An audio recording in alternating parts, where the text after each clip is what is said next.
Bienvenidos todos. Hoy tengo el agrado de compartir con ustedes el tema de contaminación acústica.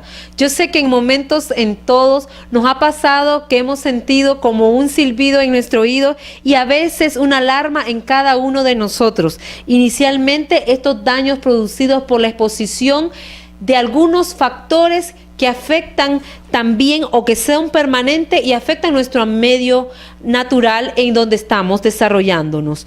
Sin embargo, la exposición de esta fuente de ruidos y las lecciones son bien definitivas, ¿verdad? Hoy tenemos el gusto de que nos ayuda a discernir y compartir esos conocimientos fundamentales acerca de la contaminación acústica al máster Alan Silva, que compartirá con ustedes esos conocimientos que nosotros desconocemos el día de hoy. Bienvenido.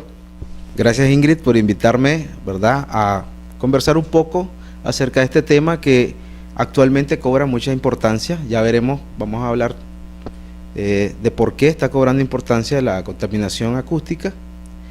Respondiendo a tu pregunta, la contaminación acústica es, bueno, en realidad el sonido es algo que no se ve, pero sí se puede percibir ante el oído humano, y la contaminación es propiamente todos esos excesos de sonidos que a veces suelen ser ensordecedores para el ser humano o pueden ser molestos, que pueden tener también cierta afectación a nivel fisiológico, ¿verdad? Puede a veces provocar hasta enfermedades, puede provocarte estrés, el exceso de ruido, ¿verdad? Entonces, cuando la población se ve afectada por sonido, entonces estaríamos hablando de contaminación acústica. ¿Cuál sería la causa entonces de una contaminación acústica?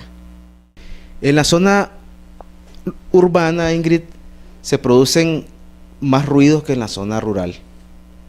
Como podrás ver en este link, pues el ruido viene de muchas fuentes. Principalmente el tráfico está generando ruido en la ciudad, el comercio, la industria, ¿verdad? Cuando estamos viendo construcciones, ¿sí? Cuando se están haciendo construcciones, se usan instrumentos, maquinaria, y eso suele ser una de las principales fuentes de ruido en la ciudad. También, como podrás ver, en estos tiempos de festejo, de fin de año, pues hay mucha quema de pólvora, ¿verdad?, de triquitracas. Hay también sonido en los negocios suelen utilizar sonidos para hacer publicidad, y vas a ver pues que las calles todas están llenas de ruido. También hay fuentes de ruido como son los centros nocturnos, ¿verdad? También hay iglesias que están produciendo o emanando cierta cantidad de ruido. Y generalmente, pues, este ruido, como te decía al inicio, viene a perjudicar la salud humana cuando es en exceso, cuando es continuo, cuando es constante, y tiende pues a afectar la calidad de vida de los individuos o de los ciudadanos. ¿Cuáles serían entonces las características para identificar, ¿verdad?, la contaminación acústica? Bueno, estamos hablando ya en términos medibles, ¿verdad?, que después de 60 decibeles ya tu organismo comienza a tener un efecto al percibir sonidos, ¿sí? Después de 60 decibeles tu respiración empieza a aumentarse, la presión arterial, ¿verdad? Y ya hay efectos que pueden ser notorios en el individuo después de los 60 decibeles. Según la Organización Mundial de la Salud, un ambiente aceptable en términos de ruido podría ser hasta 50 decibeles. Para poder dormir, una persona necesita estar en un ambiente que tenga hasta 30 decibeles. De lo contrario, si tuvieras más ruido, entonces sería un ambiente que no te permite dormir. Entonces, como verás, estas mediciones tienen que ser apropiadas para cada situación, ¿sí? Una conversación como la que tenemos ahorita nosotros podría andar hasta 40 decibeles, una conversación tranquila.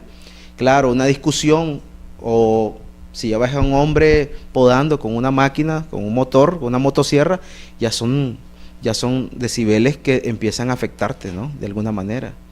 Entonces podríamos decir que en un ambiente normal podría andar entre 50 decibeles, un ambiente que no te va a afectar.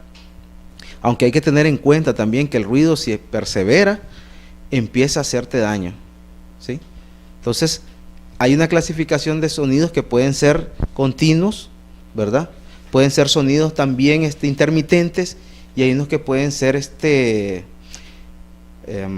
digámoslo así, como explosivos. Por ejemplo, si ahora hubiera una explosión, pues es un sonido repentino, violento, que te puede afectar, pues. Entonces, tendríamos que considerar el ambiente en el que estás para aceptar lo que es el ruido. ¿Existe en la ciudad un aparato para medir los decibeles y quiénes se encargan de este uso? Existen aparatos, Ingrid, hoy en día para poder medir el ruido. El nombre del aparato es sonómetro. Este puede medir en decibeles el ruido. ¿Quiénes hacen medición del ruido? Pues en realidad existe un departamento en la alcaldía, que es la Secretaría Municipal del Medio Ambiente, que ellos se encargan pues de estar regulando el ruido. Ellos reciben también quejas o denuncias acerca de excesos de ruido. También se habla en la ley de que el Ministerio de Salud tiene también inherencia en esto de las mediciones y regulaciones, porque estamos hablando que se afecta a la salud humana con los excesos de ruido. Entonces son estas dos instancias las que están en función de medir y regular el ruido en la ciudad. ¿Qué consecuencias puede causar a la persona que se expone a ruidos por arriba de los 50 decibeles, considerado por la Organización Mundial de Salud? Ingrid, uno de los ruidos más altos que puede escuchar el ser humano sería alrededor de 110 decibeles. Si estamos hablando ya de un sonido ensordecedor. Tiene consecuencias el ruido muy importantes sobre el ser humano, y entre estas podemos encontrar consecuencias fisiopatológicas, hay consecuencias fisiológicas y también lesivas. Es decir, que el ruido podría llevarte a un estado de estrés, ¿sí? Que es lo que comúnmente pasa, llevarte a un estado de estrés en el que vos vas a tener problemas después para dormir, y bueno, como consecuencia del estrés hay muchas enfermedades que entran a través del estrés, ¿no? Del organismo cuando se encuentra debilitado por la inmunidad. Pero podríamos llegar a decir que el sonido puede afectarte el oído y dejarte sordo, o sea, podrías dejar de estar escuchando ya y perder el oído a causa de ruidos, ¿no? De excesivos ruidos. O sea, puede ser muy dañino para nosotros el ruido, llegando hasta ese punto, pues hasta ser lesivo, y hablamos de daños irreversibles al oído. Es decir, alguien que puede estar expuesto a sonidos muy fuertes, ¿sí? Por tiempos prolongados podría entonces perder de una sola vez y ser irreversible, ¿verdad?, el oído. ¿Cómo han asimilado este problema los habitantes de Estelí? ¿Se ha logrado concientizar o han rechazado por parte de los mismos este tipo de incidentes?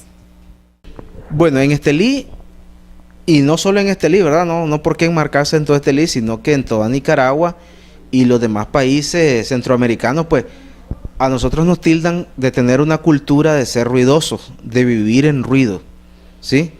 De oír música a altos niveles, de gritar, no de conversar, ¿verdad? Sino de que gritamos en la calle. Con facilidad vas a encontrar dos personas hablando de un lado de la calle, ¿verdad?, y del otro gritándose. O sea, somos una sociedad que está habituada al ruido, ¿verdad? Y es nuestra costumbre, está dentro de nuestra cultura, pues, el ruido.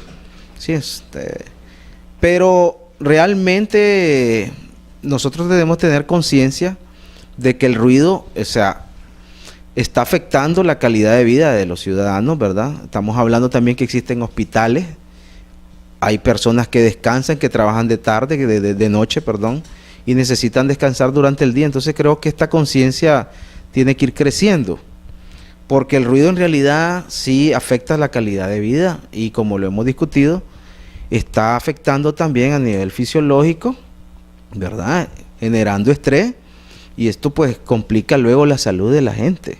Hoy en día podríamos decir que el ruido, entonces, si no llegáramos a moderarlo, en algún momento va a ser una fuente más de de daño a la salud. ¿Cuál sería la solución o medidas viables para que la ciudad pueda estar libre de contaminación acústica? Bueno, para que la ciudad esté libre de contaminación acústica, pues va a ser muy difícil porque lo que nosotros llamamos progreso atrae ruido, ¿verdad? Cada vez que estemos hablando de industria, de ir creciendo en industria, bueno, y fue en el siglo XVIII que comenzó el ruido en realidad en las ciudades, con las maquinarias, ¿verdad? Y todo esto. Pero realmente lo que debemos de hacer nosotros es ser conscientes y tener muy en cuenta que el ruido está afectando pues la salud. Hay muchas formas de moderar, ¿verdad? Hay países que tratan de moderar ese ruido que ellos producen para dejar de contaminar. Hay ciudades muy bulliciosas, generalmente las capitales son ciudades bulliciosas por lo de los vehículos, pero creo que esto va a marcar mucho cuando hagamos conciencia en nuestros ciudadanos para evitar hacer ruido innecesario. Le agradecemos al máster Alan Silva por la participación del que nos habló hoy, el día de hoy, de ese medio acústico que tanto afecta a nuestra población, sabiendo que un informe de la Organización Mundial de Salud dice que y considera que 50 decibeles como el límite superior, ¿verdad? O el más deseable. Por encima de este nivel, el sonido resulta perjudicial grandemente al hombre, a la humanidad. Por eso nosotros debemos tener mucho cuidado al elevar esos equipos, también tener una como educación y conciencia de cómo nosotros debemos también de evitar esa contaminación, porque eso también es una contaminación ambiental. Y si usted también desea ver esta entrevista y otras, puede visitarnos en el canal Católico San José por medio de YouTube. Hasta pronto.